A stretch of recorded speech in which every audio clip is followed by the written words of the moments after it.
What's up, A to Z Sports Live on a Friday. Going to have a good show today talking about the job security question that Brian Callahan was asked earlier in the week and the Titan that might threaten the tank the most versus the Texans, as we're all just sitting here ready for the Titans to lose on Sunday. And it's still Friday, so we have to sit here and wait for another 2 days here for the Titans to lose. The Texans maybe. But we're going to have a good conversation about the job security conversations that Brian Callahan has had with Amy Adams Strunk. The report that happened over the weekend. There's a little update from SI.com, Sam, that I found since our show conversation and planning call that we'll talk through. And then the improvement that Brian Callahan has shown. Do we hold value in that or not? And what does it mean long term? We'll talk about then who is the biggest threat to the Titans tank before good news to wrap up our week, to wrap up the first couple of days of the new year. So if you've got good news, get ready to share that towards the end of the show. Sam, welcome in. Let's get this thing off and rolling on a Friday. Yeah, let's do it. A lot of big picture stuff to talk about. Like you said, we are coming up to the end of the 2024 NFL season. Just a few more days before locker room cleanout day, and the Titans call it quits for the year and head into the offseason. So there's a lot of stuff to really get into here. Not as much on-field football analysis as to what we expect to happen, but the big picture questions remain, as they will throughout the entire offseason. That's why we're asking them here on the show this morning and why we're going to have a great show. So like the show, before we get into it, don't forget to share the show. If you're watching on Facebook, hit the share button, bottom right corner. Watching on YouTube, take the YouTube link and share that around. You can repost us on the Twitter X timeline as well. That's the best way to support the show this morning, is share, and leave a like on a Friday morning. Yep, let's do it officially. Welcome into A to Z Sports, powered as always by the BetMGM app. I'm Austin Stanley. He is Sam Phelan, one of our Titans reporters for A to Z Sports.com. And we are Nashville's on-demand sports network, going live weekday mornings at 8 Central Time on Facebook, YouTube, and Twitch. Link to the show segment by segment on our Twitter X timeline. Hit us up on Instagram, TikTok, and Threads for more great Titans content. Also, drop that 5-star Google review as we continue to climb our Google review numbers because of our guy Luman giving us that 1-star last week. So hit us up in the Google review section of your website. But let's thank our sponsors, because they make it happen for us and they help out all of you. Like Wilson County Hyundai, make them a part of your new car buying process. Go see them in Lebanon or online, wilsoncountyhyundai.com. The Bone and Joint Institute, boneandjointtn.org. The region's destination for comprehensive orthopedic and sports medicine care. Farm Bureau Health Plans. You can get better with Farm Bureau Health Plans with your coverage at fbhp.com/ATOZ. And with TDOT, trying to keep our state beautiful and help clean up that littering with their campaign, NobodyTrashesTennessee.com. Look at Louie in here using little huggy emojis there. Love you, Austin. Yes. All right. Yeah. Love to hate, right? Lou man, but no, the 5-star Google review trend is on fire. So Sam, we will find out the true job security of Brian Callahan, Rand Carthon. You want to throw Chad Brinker in that? We absolutely can next week, because Black Monday in the NFL is on the horizon, right? After the regular season ends, we truly find out which coaches survive and which coaches won't. A year ago, we were talking about the Titans beating the Jags to keep the Jags out of the playoffs. Is Mike Vrabel safe? No, he was not. After a long conversation on Monday, and I guess Tuesday morning is when they let Mike Vrabel go. So there's not just Monday, but I don't know. What do you think? What day next week are you like, okay, nothing's going to happen with Brian Callahan or Rand Carthon or Chad Brinker? Is there like a timeline of like, okay, the longer we get removed, the less likely it is for them to lose their jobs? But like, what is that day where you feel nothing's going to happen here? I mean, I feel like if you get through Tuesday, you're usually okay, because, but I mean, if a series of firings comes out or 1 or 2 moves come out regarding a coaching staff, like, all right, they've let Colt Anderson go, right? Which could be a possibility that the Titans do at the end of the season.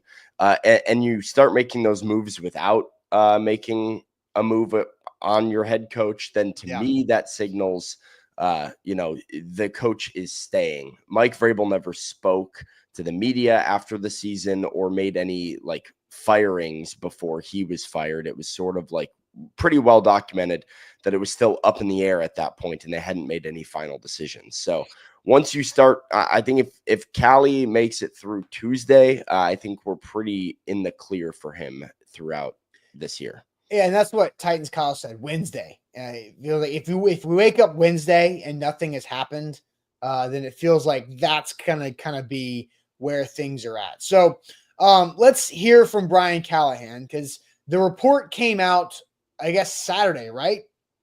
From Ian Rappaport and Tom Pelissero on NFL.com about obviously a trying season. They were 3-12 at that time, now 3-13 after losing to the Jags. That middle paragraph, I guess the last sentence, but the first year head coach Brian Callahan and the bulk of his staff expected to return. Internally, there's a feeling that Callahan has shown long-term promise and the team has improved. That's kind of the main thing around the bad quarterback play from Will Levis. But let's hear from Brian Callahan when he was asked about that specific report by John Glennon on Monday after losing to the Jags, who dropped to 3-13, on his job security and kind of where his head has been at the last couple of weeks here. Yeah, I'll keep those to myself, but I think that every conversation I've had has been positive. We have conversations that are needed to be had, and that goes with Ran and Chad as well. Those, I don't really pay much mind to those reports. I just come in and try to do my job as best I can, and do it as long as they allow me to do it. And if for some reason at some point, hopefully it's years from now, that someone says we don't need your services anymore, then that's how it goes. But I don't pay too much attention to the good or the bad reports, to be totally honest. There's been plenty of negative ones too, I think. So I just try to keep doing my job and let all the other stuff handle itself, and just continue to communicate and have the conversations needed to try to improve our football team. So don't put too much stock in them, to be honest.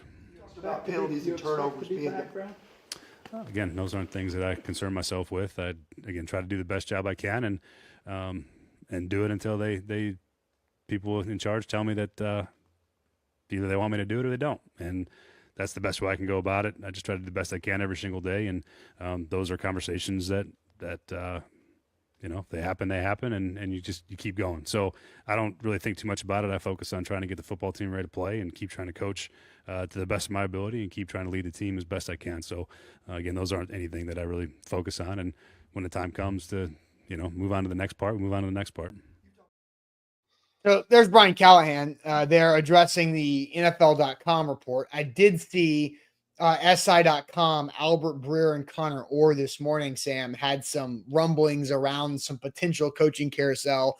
And really the main point that they had to bring up from the Titans, and this was definitely a 10,000-foot view, rumbling about the Titans, was, hey, reminder, they're building a new stadium.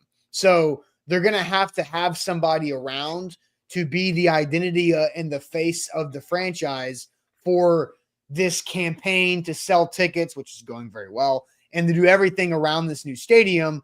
And switching gears again would make things a lot more difficult for that, let alone the problems they have to build the roster on the field. So, Sam, what was your thoughts on how Callahan handled the question about his job security report from NFL.com?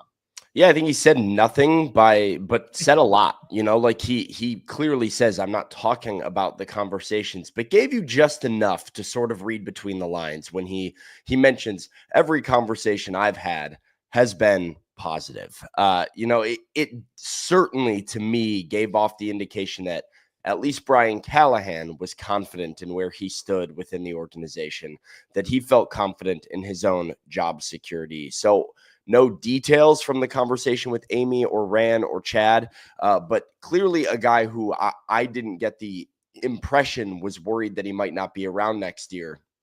I think it's a good positive thing for the organization that those conversations have already happened, that they have continuously happened over the course of the season, and that, Brian Callahan seems to be content with how those conversations went. I think that communication is going to continue to be essential as they look to plan that, 2, 3, 4, 5-year plan that you mentioned, getting ready for the new stadium. So to me, that was just about as close to verifying some of those reports as you can get without actually verifying the reports. I felt like this was, I've talked to Amy, I've talked to Rand, I've talked to Chad.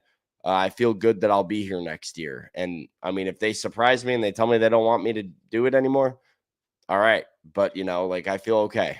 Yeah. And somebody asked the question, like, what if he wins? What if he beats the Texans? Is that a fireable offense to beat the Texans? Maybe not to ownership. No, yeah, I don't think. I mean, no, not to you. I'm saying to a fan. Sure, to a fan. Like, what are you doing? Like, I mean, that's what kind of got Lovie Smith shown. That was the final straw for him in Houston. I mean, he was probably going to get fired anyway, which is why he went out there and won that game to ruin the number 1 overall pick a couple of years ago. But so I think the interesting part of this is because we see this internally. There's feeling that Callahan has shown long-term promise and the team has improved. And we're like, what the hell? How has there been improvement shown in this? And Easton put this together Saturday and showed really where the Titans have improved from last season to this season. They've gone up in their points per game. Doesn't feel like it with the amount of 17 points games they've had, but they've improved their points per game by nearly a full field goal. Yards per game is up as well by 20 yards.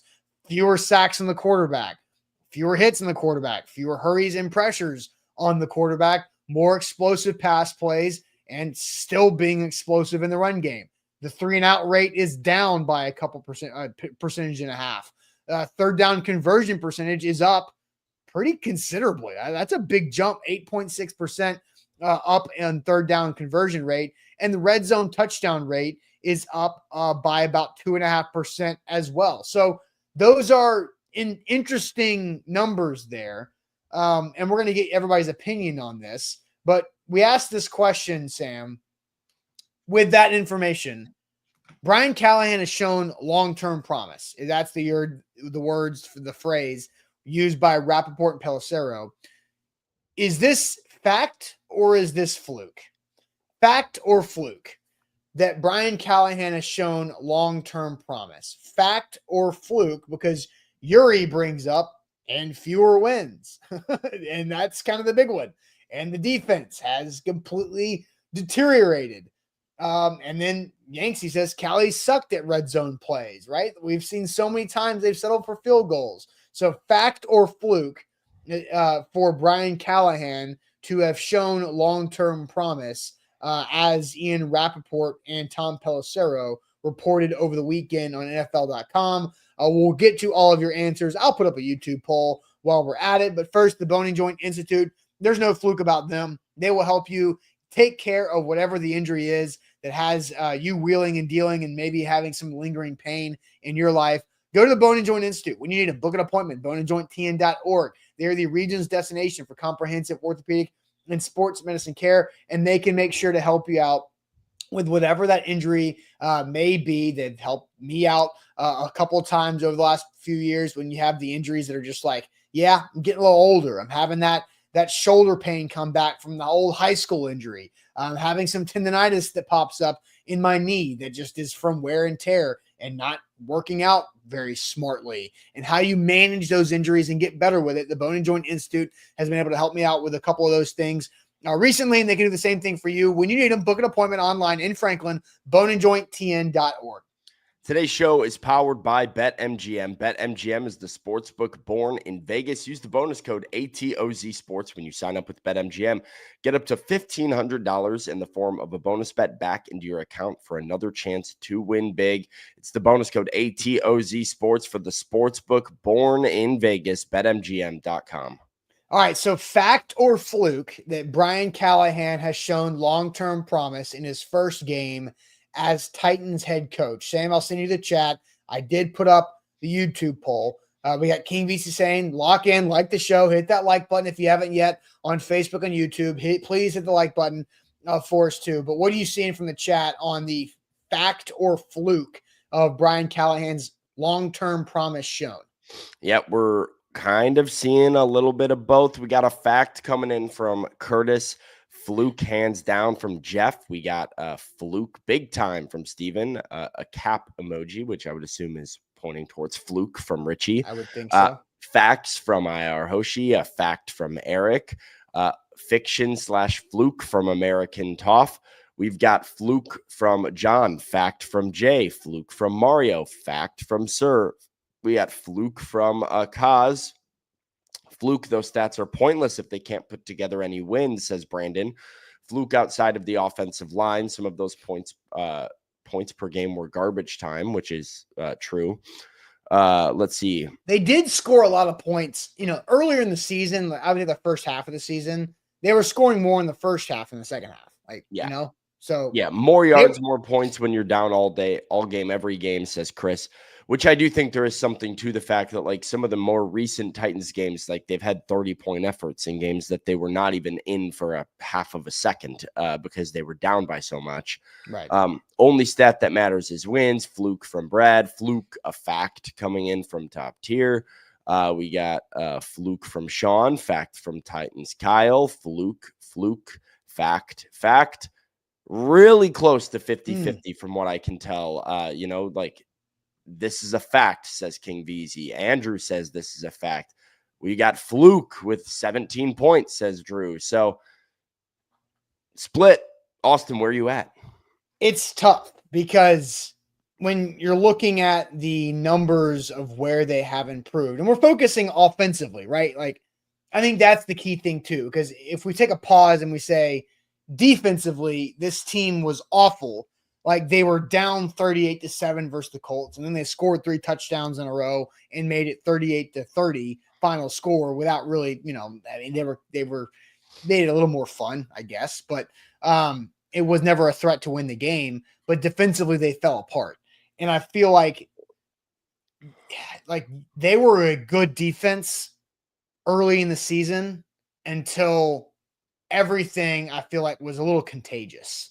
I feel like where I answer fact with that he has shown improvement. Now, long-term promise is interesting of what this shows, but up almost 3 points per game, like that's a big jump. Like I don't think people see, oh, you only scored a field goal average more per game. That's a big jump from one year to the next in the NFL.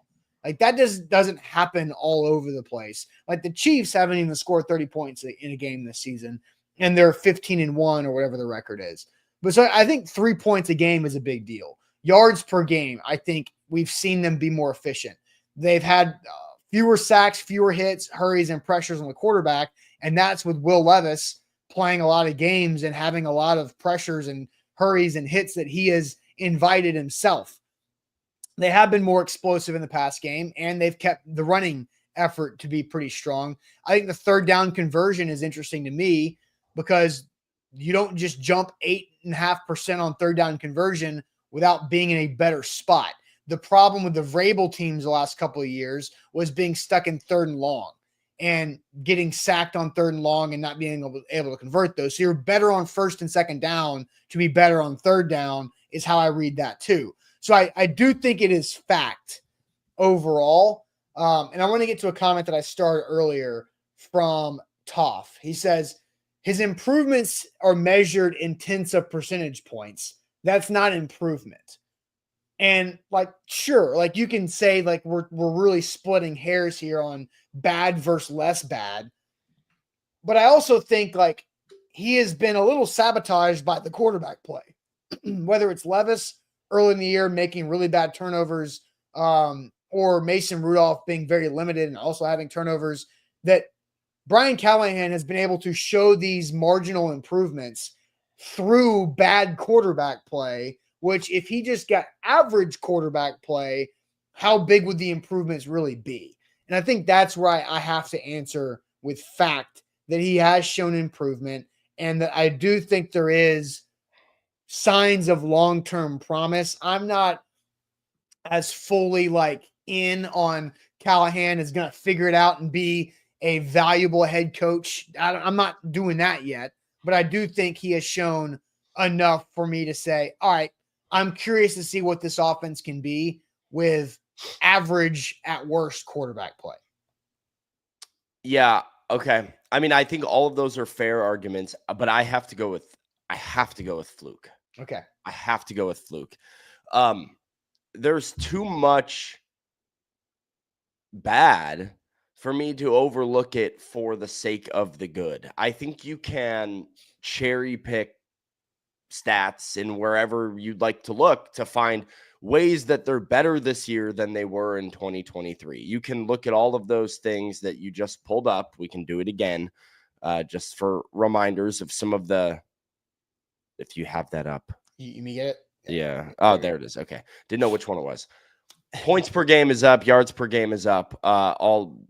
Fewer hurries, fewer pressures. These are the things that we're bringing up to be like, well, look at all this improvement that has been made. And yet, one, I do put stock in the defense. I do put stock in the fact that as a team this year, you are not only have fewer wins, you are also 30th in total defense and points allowed. You are 32nd. You have the 32nd most turnovers. So you are dead last. You have the more turnovers than any other team in the league on offense. You're 31st in turnover differential with only one team worse than you by one thing. That's offensive and defensive numbers right there. Last year, you allowed 21.6 points per game. This year, you've allowed 27.3. You've taken a massive, massive, massive step backwards under Brian Callahan defensively. Under Mike Vrabel last year, 20 turnovers on offense. That number is up to 33 with one game to go. You were -6 in the turnover differential last year under Mike Vrabel. You're at -16 this year with one game to go. I also look because our guy Easton, I know, loves to use these numbers to talk about how much something is good or bad. Let's look at EPA per play and EPA in general. Net EPA for the Titans in 2023, -0.7. Net EPA for the Titans in 2024, -0.13. Almost twice as bad in EPA this year under Brian Callahan than you were last year.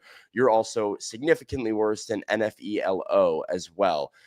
It's been a NFELO? Yes, it's relative to the best and worst teams in the league. It's based on quarterback play, but that's a lot of letters to create a stat. Nefello, I don't know. Yeah. NFELO. Yeah, well, it's the company that Party rocking in the house. Their own stat.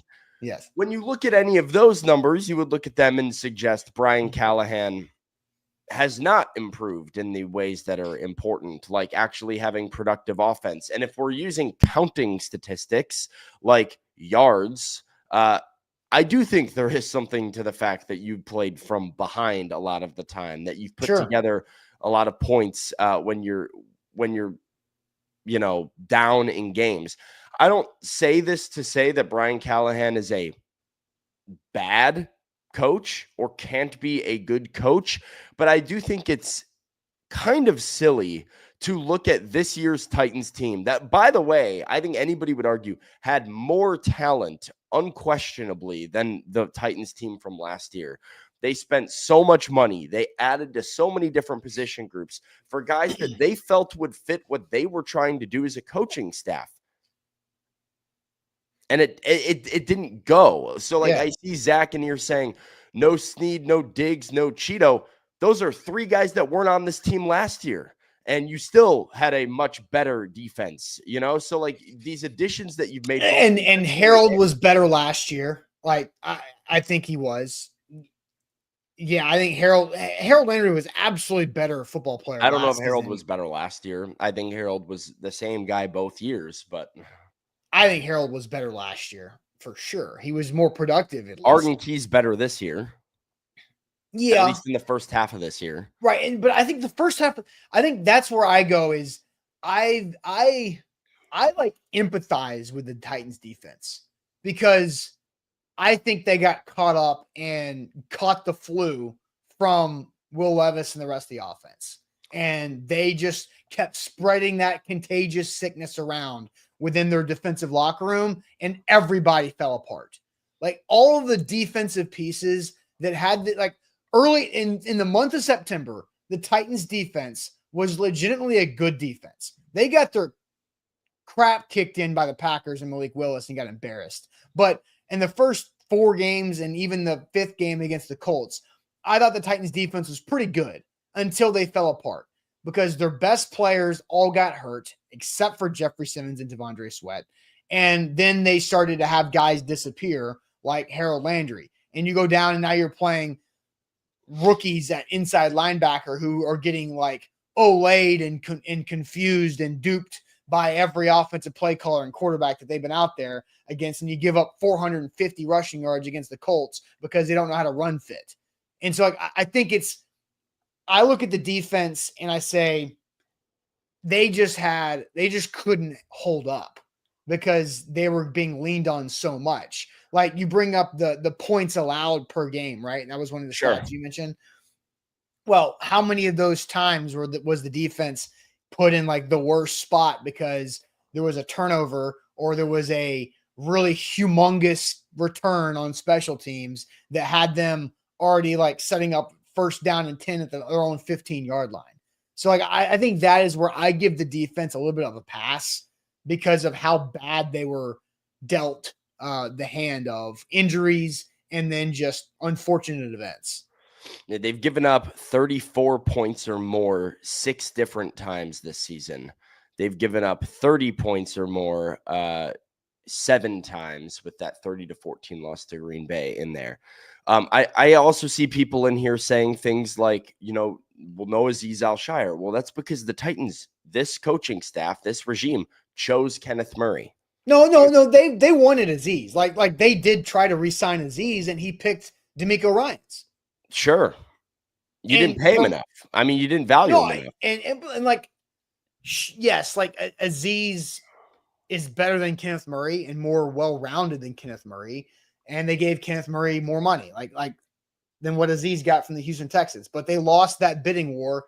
I think Azeez was always going to go to DeMeco Ryans in the Texans because of the connection he had with DeMeco in San Fran. He had a really good connection with Rand from San Fran too, but I think the Texans were closer to winning something, obviously. Yeah. No, sure. I mean, I look at all of these numbers and I cannot say Brian Callahan has made progress. I just can't. He was given so much more money. He was given a much more talented roster. He was given and that I don't think is arguable. The fact that this Titans team has way more talent than the Titans did last year. Way, way, way more talent. He was given a better team and they lost more games and they collapsed in a couple of critical, statistics as well as improved in some areas. So for me, it's a jury still out situation. For me, it's not a situation that I can, in King VZ Sam, he was given Will Levis though. No, the guy last year had Will Levis too at quarterback. And guess who played well? Guess who played well? Will Levis with the other staff. I'm not trying to cherry pick. I'm not trying to change the narrative here and speak out of both sides of my mouth. But I think we both have to admit rookie Will Levis got some turnover luck. Sure. Second year Will Levis did not. Those things completely flipped. And that is a big deal. Like when Will Levis had 11 turnovers in the first 3 games and 11 plays, that's going to be pretty damn brutal on your opportunity to win football games. And that's the reality. Fumbles and interceptions in the month of September sabotaged this season. And in my opinion, it was contagious. And I think if they had winnable games that they lost, we know that. I think this team with average quarterback play could have been 3-1, maybe probably 4-1 if you beat Joe Flacco and the Colts, which you lost by 3, going into a brutal stretch of Bills Lions that you're going to lose regardless. And the Vikings were in that 4-game stretch too. But like, I think this team without Will Levis's catastrophic turnovers is going into Thanksgiving season in the hunt on the graphic, not talking about draft order. Wow, I'm getting fired up at the chat. Oh my, I thought that was for me. No, not at you. You're fine. What's the chat showing you then? I'm tired of the dumb stuff, man. Y'all don't understand logic. All right. Okay. All right. So I want you to go through the chat and you can hit the favorite button. So if you want to order I'd be favoriting every comment. Okay. All right. Then I'm going to let Sam just do whatever the hell he wants to do. That had him slamming his desk at the chat. I want to know why. I want to know what comment put you over the edge to hit the desk like you're Nick Saban in a Monday press conference. But first, Farm Bureau Health Plans, they can help you out. If you slam your desk because you're looking at how much you're paying every month in health coverage for you and your family, then hit up our friends at Farm Bureau Health Plans, fbhp.com/ATOZ. That's fbhp.com/ATOZ. They can help you out, get a health assessment after a really easy underwriting process that you can go through for you, your family, your spouse, whatever your situation may be. They can maneuver the marketplace and find the right coverage, the right price that you're looking for your situation. They've been serving Tennesseans for 78 years across the state and have been able to adapt, bob, and weave with our society and technology and how things have changed to make sure that they do the best job to serve Tennesseans in the best way possible. Amazing customer service as well with Farm Bureau Health Plans. They live here. They work here. They're part of our community as well. So check them out online. If you're looking to better your health coverage in 2025, fbhp.com/ATOZ. BetMGM, the sportsbook born in Vegas. Use the bonus code ATOZ Sports when you sign up with BetMGM. Get up to $1,500 back in the form of a bonus bet. If your first bet misses, I could have used it last night because for the first time in my life, I decided to bet on the SEC. SEC sucks. I told you. Hey, I told you. Ooh, they suck. I told you. I told SEC, you Notre Dame was winning that game. Although I will say, did not know Carson Beck wasn't playing, so that's on me. What? Yeah, that's on me. That's big time on you. Yeah, that was really on me. I checked the box score at halftime. I was like, who's this guy that's playing quarterback? I was like, what? So yeah, that was on me. So I could have used the BetMGM bonus code ATOZ Sports. First bet, refund, bring it back into the account with a second chance to win big. So the sportsbook born in Vegas. Oh my gosh. Yeah, I know. It's not like Carson Beck tore his UCL and on December 7th or anything in the last 3 weeks that he's been basically out. Man, hilarious. They haven't played football in the last 3 weeks. Yeah, but there's like these things called reports. Hell, our guy Travis May had a report on Carson Beck being done. He's not going to be able to throw the football until like March.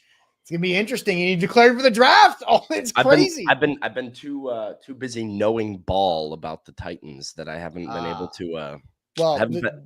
Carson Beck is also should be nowhere near the Titans' radar. But yeah, I think it would have helped Georgia out last night. Anyway, all right, Sam, you slammed your fist on your desk. We just went through a stretch. We lost the plot. We do this too often here in this chat and on the show. We lost the plot.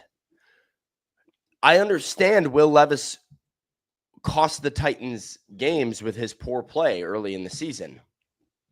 That is true. All right, chat, that is true. What I'm saying is what I was comparing is the 2023 Titans to the 2024 Titans. And you cannot excuse the bad 2024 Titans and excuse Brian Callahan by saying Will Levis was on this team. Because guess who quarterbacked the 2023 team to success? Will Levis.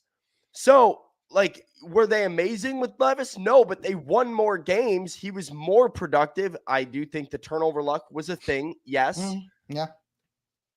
But you cannot, we are comparing. I'm not denying whether or not Will Levis is to blame versus Brian Callahan. I'm comparing how one coaching staff made the most out of who Will Levis is as a quarterback and won games with him versus this coaching staff. And I do believe it's undeniable whether or not you believe that any of this was on Brian Callahan, is sustainable, was on Levis, whether he was lucky last year. You cannot say that would be like, I don't even know what to being like, well, this year's Titans defense, of course, last year's Titans defense is going to be better than this year. That last year they had Amani Hooker. So does this team. It's the same And player. Amani Hooker, I thought Amani Hooker could have made the Pro Bowl roster. And I was like, yes. Like Amani Hooker balled out. Like that guy had a great year. So all right, I want to And like this is where we're losing it. Like what success last year? You're forgetting that everybody was hyped on Will Levis coming into the year. You're forgetting that the guy threw 4 touchdown passes or whatever in his rookie debut. You're forgetting all the times that he kept them in a game. You're forgetting when they win the last game of the season. That was with Ryan Tannehill. Well, they won Levis's last start of the season, rather. The Dolphins, 3 games before he got hurt. The Panthers. Yeah, Panthers. Yeah, I mean they beat the Panthers. Like Levis was 3-6 last year. They went 6-11 as a team with less talent, with Will Levis at quarterback for a majority of the year. Will Levis went 3-6. Ryan Tannehill's starts were, and like again, I'm not giving. I'm gonna slam my desk again. I'm not giving anybody a pass. You're giving him a pass. You, Clint, you're giving him a pass. The whole chat's giving Brian Callahan a pass. You're picking and choosing what stats you want to use to then to whether or not you blame him, because it's easier for you as a fan to cope with the fact that the quarterback sucks than the fact that everything else kind of sucks too. Yeah. Because that makes you feel better. That makes you sleep better at night. Give me Shedeur Sanders and we'll be all good. We'll go to the Super Bowl. Maybe the coach sucks. I don't know if he does, but it's a possibility, and we have to acknowledge that. And all you're saying is that you're saying, back to our whole factor fluke thing, you're just saying that you're going to go fluke right now because you're not buying a fact. Like you're the jury is out, right? And I think that it's a good question when we have 2 options, and the poll on YouTube is pretty damn close to 50-50. And Sam, I'll give you some credit here because it's going towards your side. Let's go. It's gone from, it's flipped about 5%. It's gone from fact being the leader of just over 50% to now fluke being a 55% lead, 54% lead in all this. So it is, look, I'm not anti the fluke vote here. I just think it's the logic and how you're viewing it, because Will Levis was 3-6 as a starter last season. Ryan Tannehill started all the other games. Malik Willis did not start a game. So if Ryan Tannehill started 8 games, he was 3-5 to Levis's 3-6. And they beat the Chargers in week 2. They beat the Bengals so they were off to a 2-2 start before it really went downhill. And we all kind of know what happened, right? And then they won the meaningless game last season against the Jags, which if the Titans win this meaningless game on Sunday against the Texans, then they're 2 games different from last year, which is really not that much. And I could say the 2 games different is probably because Derrick Henry was a badass and helped them beat the Bengals by rushing for 100 yards against the Bengals. And maybe they won a game. And I guess the other game would be the Atlanta game, right? Because I view the Dolphins game last year and the Texans game this year, same thing, right? That's the same win. And that's really Will Levis's only win. It is. Of what? It's his only win. This year? This year. Yeah. No, you're right. Because Mason Rudolph won the other. 3 as a team. It's not like we got a ton to pick from here. But Mason Rudolph had the Dolphins, even though Levis started, and then the Patriots won, right? So you beat the Patriots and you beat the Panthers last year. Whoop-de-freaking-do. Both were those teams are picking slotted number 1, right? So you beat the worst team in football, the only team worse than you, back-to-back years. You had a surprise fluke win on the road against a team that made the playoffs. There you go. And then that's about it. And Derrick Henry carried you to a couple. So it's really about even. It got uglier this year because they all fell apart and their turnover luck was worse than a year ago. And so I think it's a good thing. I think fact and fluke being close to 50-50 is pretty logical to me, because in the margins, you are seeing better things. It sucks because the quarterback play was so much worse this year than it was last year that we truly did not see it materialize. The offensive line was also a massive problem this year too. And that is, it's gotten better in some spots. But when you spend a bunch of money in free agency and you spend it on important positions, like I think important positions in the NFL are obviously the offensive line. I think center is so underrated, and Lloyd Cushenberry popped his Achilles mid-year. That's a big deal. Now you're playing Daniel Brunskill and Corey Levin at center a lot of the last week. I It's would not great. say the offensive line's been better since Lloyd went down. I think that's also because Lloyd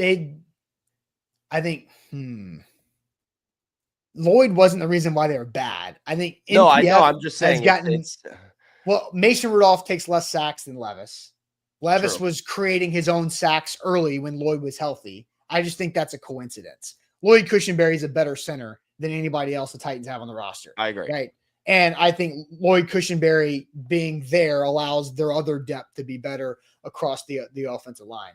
So, and then L'Jarius Sneed hasn't played in a long time. Cheeto was out for a bit, and Quandre Diggs. Like there's money and veteran talent right there. The only guy you signed and spent big money on that stayed healthy was Calvin Ridley, and that guy's dependent on the quarterback. Murray's played. And he's on an IR now, I guess. But yeah, I mean, he played 15 games or whatever. Yeah, he was with you for a majority of the season. Fair. But I think Calvin Ridley stayed healthy, and he is 100% dependent on the quarterback play. And there's been times where he's just flat out had touchdowns missed to him. Hello, ladies is lying in the chat now. Did you didn't? I don't think you said that. I'm like the number one Derrick Henry guy.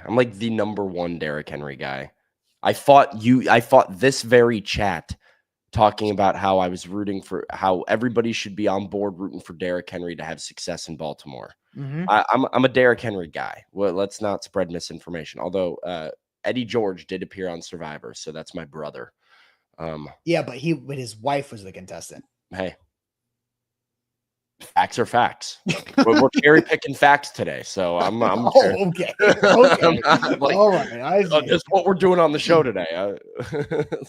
So look, I think the 6-11 last year and the 3-13 soon to hopefully be 3-14 this year are more similar than most people are looking at.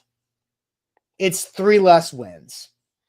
And I could say the Chargers win in overtime in week 2 last year was the Jets game, right? Or it was the Bears game that you had, and then you lost it because of bad turnovers. And so you're pretty dang equal across the line there. So I can hear equal. I can't hear progress. Okay. But you also do believe that Brian Callahan does not deserve to get fired. No, I don't think he deserves to be fired. I think, if you keep Brian Callahan as the head coach, I mean, like I've been clear on this. You either fire him and Rand Carthon now, or you let them draft the quarterback, and then you roll with Shedeur Sanders and Callie and Carthon for the foreseeable future, and hope that develops into the nucleus of a really strong organization. And I can subscribe to either one. I don't think he deserves to be fired. I don't think he deserves to be completely excused, though. So like we have to kind of find it somewhere in the middle. Either. Like I think there's understood growing pains as first year coaches. Mike Vrabel had him in 2018, where he cost the Titans points in some big spots early in his coaching career that you're just having to learn on the fly. All right. Roz Biggie says Shedeur the cure. Love it. Shakir Sanders. Is that what we're doing? Are we gonna roll with that? I'm sure we will. Shedeur the cure. What is like? I'm surprised he doesn't have a nickname already. Does he have a nickname yet? What's like? I'm sure he does. What's like junior primetime, like smaller primetime? Well, the problem is there is a Deion Sanders Jr. already. So Shadeur's older. Yeah, I know, but I'm like, is there he's like the second coming of primetime. So like, what is the Although I guess he doesn't play DB, so like it doesn't Yeah, even matter. that's Maybe Shiloh will be the. I don't think Shiloh is, You don't think Shiloh's an NFL talent, Austin? Probably not. Hey, Okay. look, I could be a DB coach probably. Shadur the Cure. I like it. Yeah. Shadur the Cure. I'm all in on that. Somebody asked the question earlier. If I'm in on Shadur. I think he's gonna I think he's gonna be good. So Jeff, speaking of Shadur the Cure, I hope they win. Sick and tired of seeing all y'all wanting them to tank. So let's ask this question. Because if Shadur is the cure, no, I'm straight up. You thought today I'm gonna be miserable if I have to come on this show next week. Luckily I'm not doing the post game show on Sunday, because if they win, I would pop on that post game show and I would be miserable. You're gonna be miserable. I will do that for you. Yeah, I would be. Next week, Sam would be a mess if what we might have to do. Like we might have to just text you the stream link and from Nissan Stadium, join on my phone. And just the concourse and just see how pissed off you are. But seriously, let's ask this: who is the biggest threat to ruin the Titans tank? Because Jeff right there just says he wants them to win the game. He's sick and tired of all this tank talk. Who is the biggest threat to ruin the Titans tank? But first, I'll tell you guys about our great friends and partners at T-Dot. They're doing everything they can to keep Tennessee beautiful and to help find a solution to end littering across our state. So many pieces of trash and litter over our roadways. We can all step up and be better with this because it's our community. It is our state. And we need to make sure we take care of it for the next generation and beyond. So T-Dot has put together their campaign, Nobody Trashes Tennessee. That's nobodytrashestennessee.com. You can check out their website. Go find out how you can be a part of the solution to end littering. You can take quizzes. You can earn discounts from tickets to local events, which is just easy. Why don't you do that? Save money. Just by going to nobodytrashestennessee.com and poking around the website a little bit. You can also join local cleanups as well to help them out because we could all do our part to make our state better. So nobodytrashestennessee.com is where to go. Today's show is brought to you by BetMGM and BetMGM.com. It's the sportsbook born in Vegas.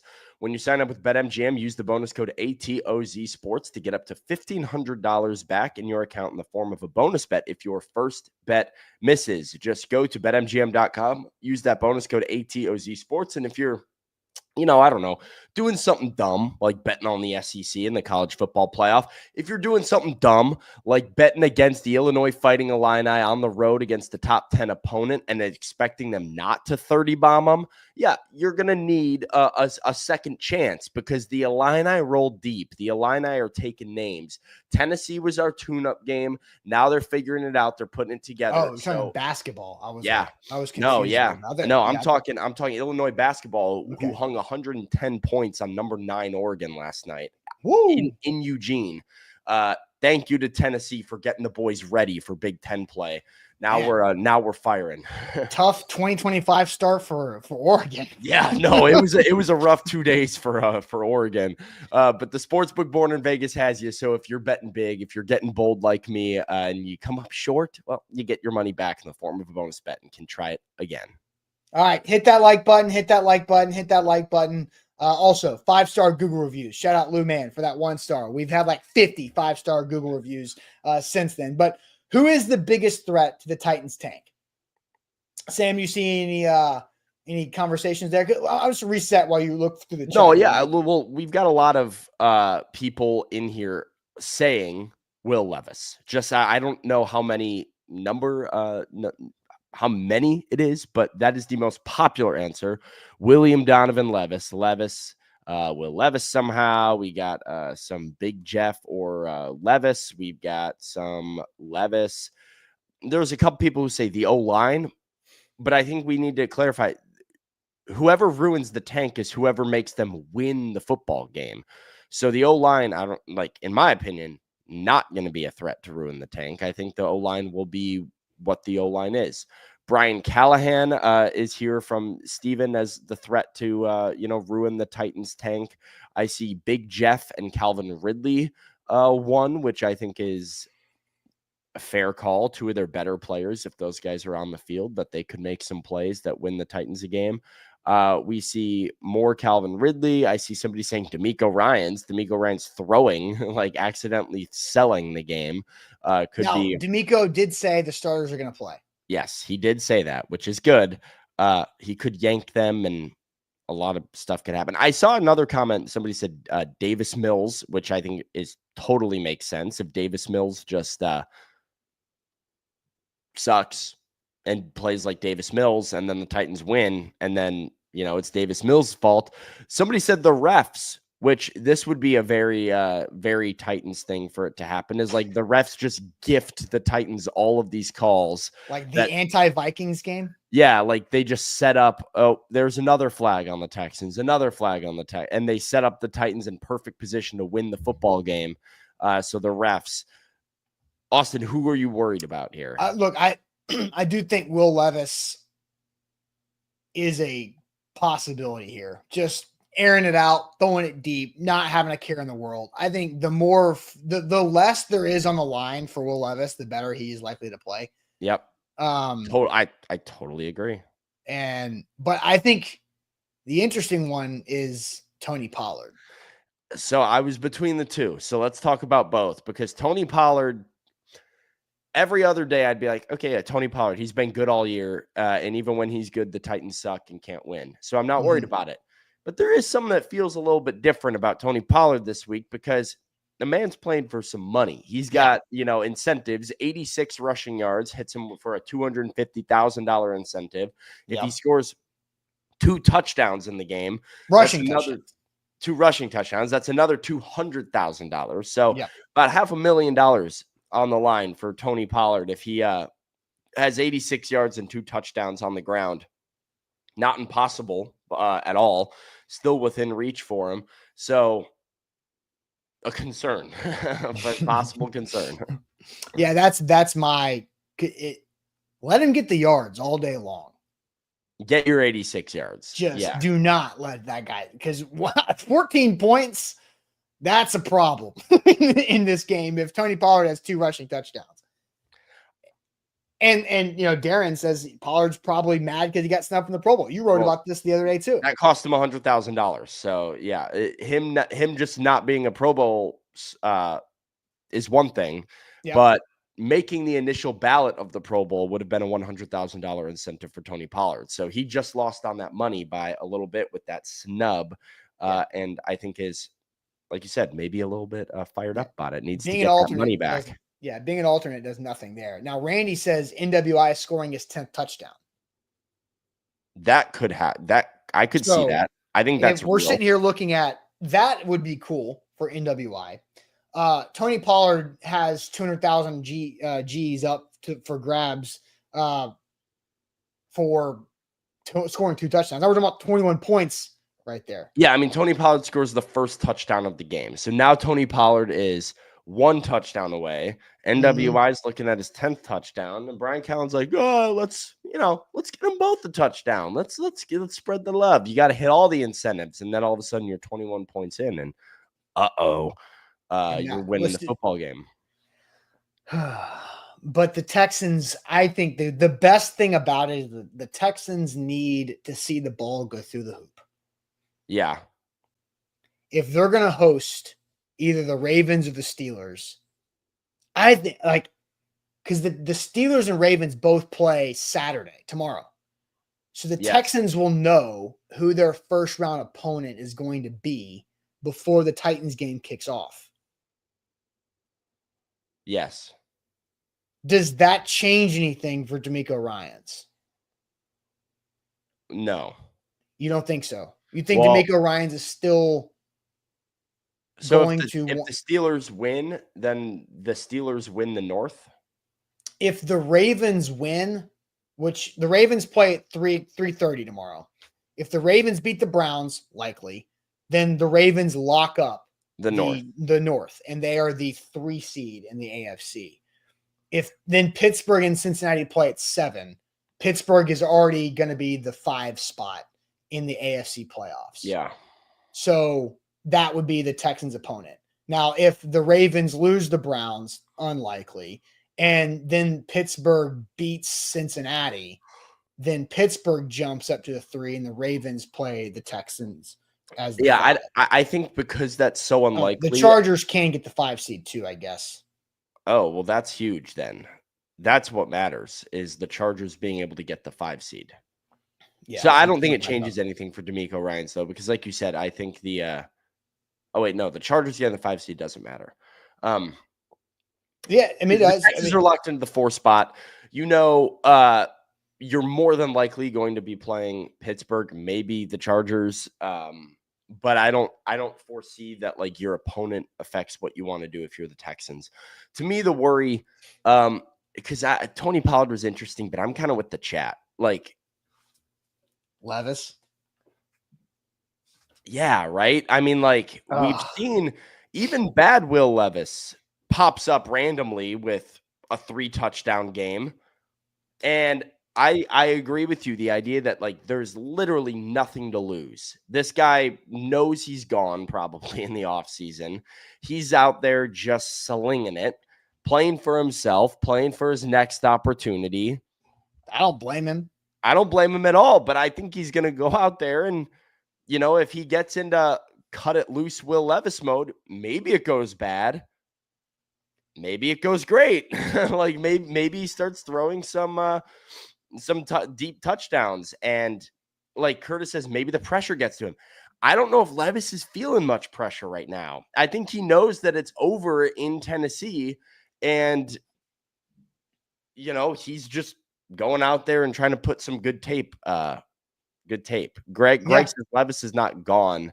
We were talking about this maybe a couple weeks ago, but now that you're in position to draft a quarterback, potentially, right? Gotta lose. It's hard to imagine. And like he says, he will be a backup for us next year. This is rare, though, like we've talked about, which is not impossible. I wouldn't hate it. But the thought would probably be that you're drafting a rookie and bringing in a veteran as the backup, and that you're not going to keep a guy in Levis who like used to be the guy, used to be the franchise quarterback in the building, but now he's the backup quarterback who like that's a rare thing to have happen. Yes, it is. It would be so awkward if he's around and it's Shedeur Sanders and Will Levis in the room. Now they would have so many commercials. I don't know if Hellman's is probably just a 1-year deal. I hope for Hellman's case. Interesting. All right. So I do think Levis and Tony Pollard are the 2 biggest threats to ruin the tank. Yeah. I mean, I could 100% see Levis having that would ultimately be like the content killer, but like kind of create its own content. Levis throws for 375 and 3 touchdowns. And then you're no longer in position to draft Shedeur Sanders. And then there's like is Levis still the answer? ? And it's like, no, we've done that already. We did that already for a couple of weeks where we thought he was coming out of his slump. Yeah. So I could see it though. All right, we do have some super chats, and we'll get some good news. Real quick. Yeah. Brian Callahan said he's going to interchange which quarterback is playing. Do you think he's doing this? Like, Will Levis looks good, and he's going to pull him out of the game? Like, what do you think? He said the other day that, like, if somebody's playing well, he's not going to, like, pull him. I just thought it was peculiar to, like, open up the possibility of changing quarterbacks in this game.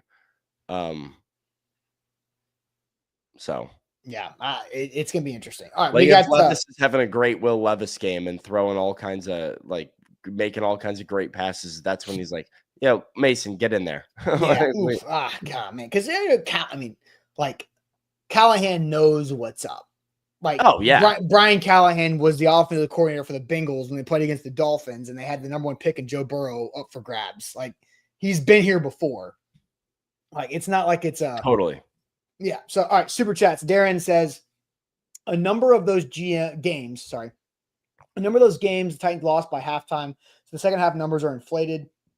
The defense was actually not that good on a number of fronts. Yeah, I love the use of the pound sign in this chat. And the fewer sacks come from check down champion play. I mean, fewer sacks, I don't know if I would agree with, but I do agree with the first few notes of there.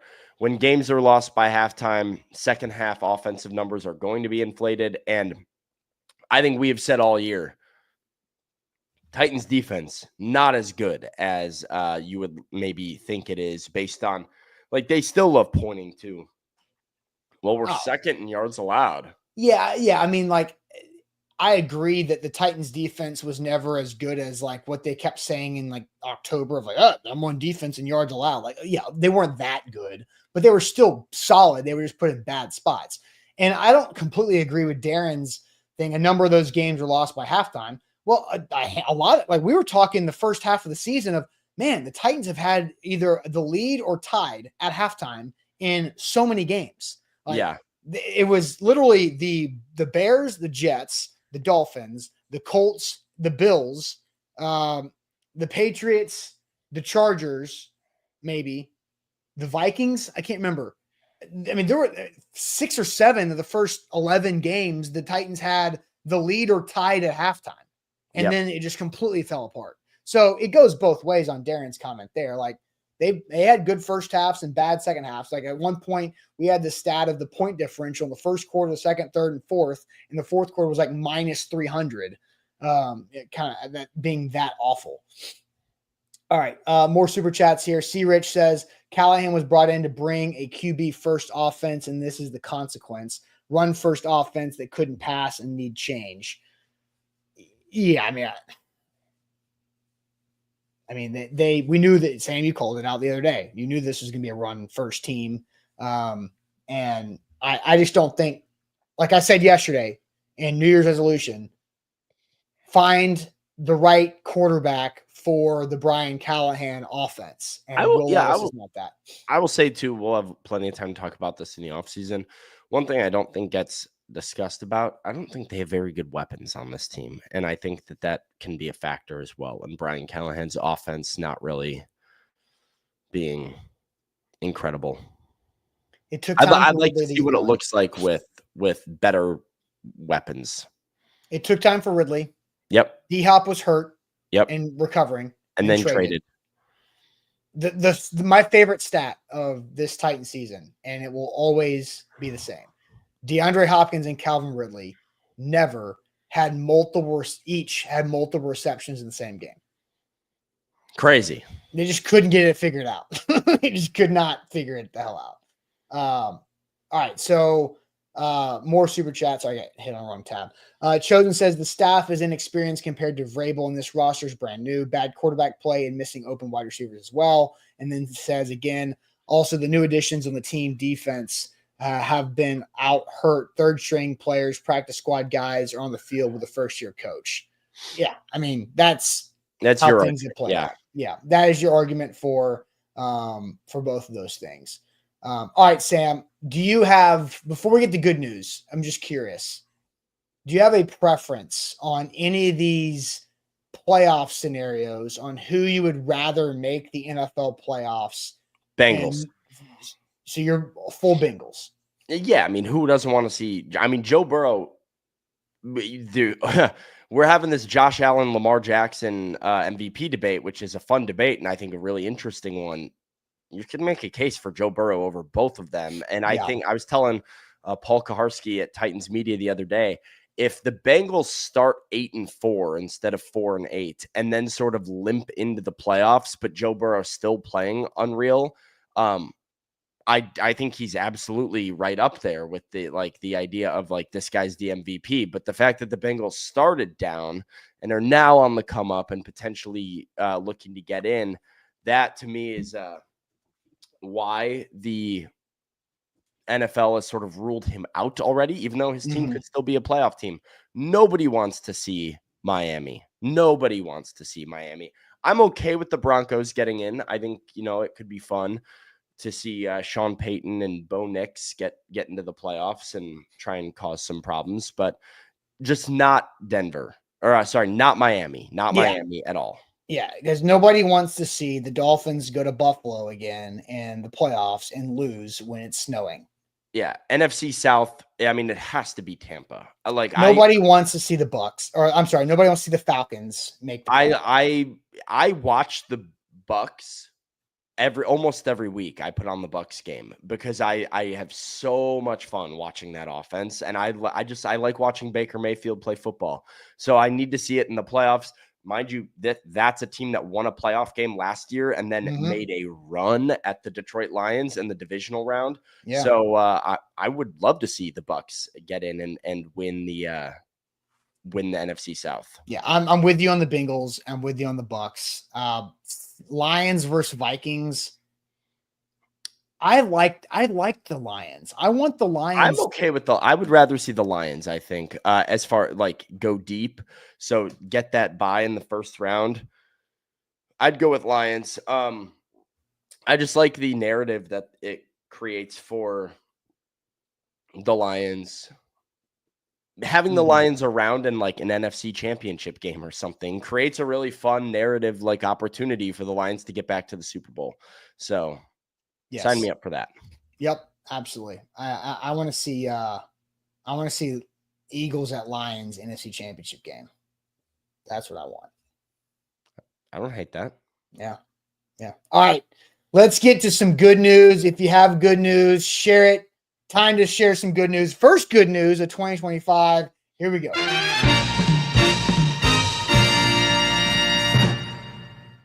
Always shout out to our friends at Wilson County Hyundai. If you need a new ride in this new year, Wilson County Hyundai is the place to go. See our buddy Payne Bone there in Lebanon. Save some money as well while you're out at WilsonCountyHyundai.com. If you have good news in the chat, please drop the good news in the chat.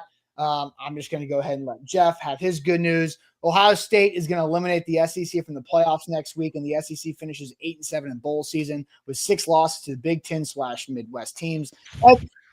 Overrated this year. NIL was the worst thing that happened to the SEC. Look, I mean, facts, right? No fluke.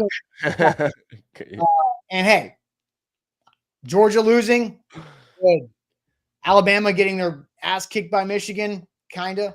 But 13 they or whatever. Got dominated in the game and ended up one play away from winning it. But but then when you don't get that one play, it's no, you just got dominated. I mean, you get embarrassed by Michigan. Yeah, for sure. So and then Texas lose. Yes, I'm all in on Texas losing to Ohio State. I'm a go Buckeyes guy right now. Texas, I think, did the SEC a lot of favors in hindsight, pulling that thing out from Arizona State, because the SEC going nobody in the Final Four would have been a tough look. Yeah, but again, we've had so many conversations. I don't care. I want the SEC teams to lose. Yeah, I laughed so hard. I laughed so hard when Shane Beamer and South Carolina losing to Burt Bielema in Illinois and the whole scuffle. That's hilarious. So my guy Lane Kiffin, who I do love and I do like watching Ole Miss football, ingratiated himself to me even more. Did you see what Ole Miss did last night? Ole Miss scored a touchdown in their bowl game last night, and their touchdown celebration was mocking. They were imitating Shane Beamer being Beamer. Do you know the player that did that? No, I don't. Former South Carolina wide receiver Juice Wells. Incredible. Yeah, I mean, mocking Shane Beamer on the sideline, doing the hold me back thing is his former player mocking him. So much funnier. So good. Hilarious. Nick Ewing says, good news. One last week to watch the Titans. I'm ready for football season to be over. Basketball season, baby. I know we're both basketball season people here too. Let's see. Dom, good news. Jaren Jackson Jr., defensive player of the month for December and probably an all-star this year. Grizz getting 2 all-stars. Cool as hell. Good news. Let's see. Daniel says, my wife is finally walking without crutches or a wheelchair after breaking her femur in September. That sounds brutal, and I'm glad that she's making some progress here. Let's see. Hill says, news for him. The season is over Sunday and can look forward to 2025. Yep. At Jason, update from his good news recently, landed an interview with Titleist Golf. I think he mentioned that recently too. Let's see. I have good news, and it just happened. Mike Matthews is staying at Tennessee. The 5-star freshman receiver is not transferring, not jumping in the transfer portal, and is staying in Knoxville. Hallelujah. Holy crap. That was too stressful for no reason. So that's a big deal. Mike Matthews not leaving Tennessee is a huge, huge development for that program. Nice. I know you don't care, but no, big deal. I'm pumped for you. Good job. Way to keep him there. Now, I will say this. There are people on the internet. There are people on the internet who think an article written by Zach Reagan on A2ZSports.com is the reason why Mike Matthews entered the transfer portal. That is the least surprising thing ever. that is a real tweet that I got on like New Year's Eve. I'm like, you've got to be kidding me. There is no way in hell Mike Matthews is making a decision based on anything that any article is written. Like, well, I did Google Mike Matthews here, and A2Z Sports Zach Reagan from 3 days ago is the first result that pops up on Google when you Google Mike Matthews right now. So website's cooking, baby. Yeah. Because my highlight of the year on Tuesday before we went into the new year with Easton and I wrapping up that New Year's Eve show was the fact that we eclipsed the 100 million page view mark on our website, which is just absolutely badass. And we were on a heater of all heaters and still on it right now to end the year. And so we're able to pass the 102 million marks. And I'm cooking up my goal for 2025 for the website. So yes, the fact that you Google Mike Matthews and A2Z Sports pops up, that's part of it. I've been seeing a lot of that recently. I Googled Amy Adams Strunk the other day, and I believe my article on A2Z Sports came up as the top result for Amy Adams Strunk as well. It's still right on that front page. That's the plan, baby. You know, Amy Adams Strunk should clean house if the Titans bottom out. From Sam Phelan on A2Z Sports is right up there at the top of the search result. Now, if the Patriots and Drake May beat the Bills, there's that up and the Titans lose. It comes to fruition. Oh, then we got to talk about something on Monday, Tuesday, next week. If that's the case, we'll find out. Sam, what's your good news to wrap up the week? Yeah, I got a nice New Year's date coming up this weekend with my fiance. Okay. Good date. We look forward to it every year. We gonna go down to the Opryland casino and whatever like the deal is, right? Not casino, but like casino, the resort. I always say hotel resort. Yeah, hotel resort kind of deal. Nice atriums, which have some pretty cool bars in them, have some nice restaurants in them. So go and spend some time over there. Going to be a nice little fun winter New Year's date. I agree with Caps. Opryland Casino would be very lit. We can only imagine. Would be insane. I also had this theory that I thought of the other day. Underrated fixture of society. Hotel bars. Yeah, 100%. I was walking in Green Hills and I walked by a hotel and I looked to my right and I look in the lobby and I'm like, it looks so nice in there. Like, that's a cool bar. That is a cool bar that they've got set up. The ambiance is amazing. They've got TVs that have the sports games on. There's nobody there. It like looks great, looks fun. And then I realized, why as society do we not just go to hotel bars that we're not staying in? My fault. But I don't know. I started getting the wheels turned. I'm like, we need to start talking about this a little bit more. We need to gatekeep it a little bit more. Yeah. All right, guys, that's it for us. Now we're going to have a great start to the 2025 weekend. Easton and I will be on the game day show. So pregame, halftime, and postgame show for the Titans finale of this regular season. Finally, we made it to the end of the Titans season. Make sure you hit that like button for us and you go to Google and you hit that 5-star review for us as well. So we'll be live Sunday morning. We'll find out what the football looks like on Saturday. And we'll catch you guys next week as well. Have a good start to your weekend. Appreciate it as always.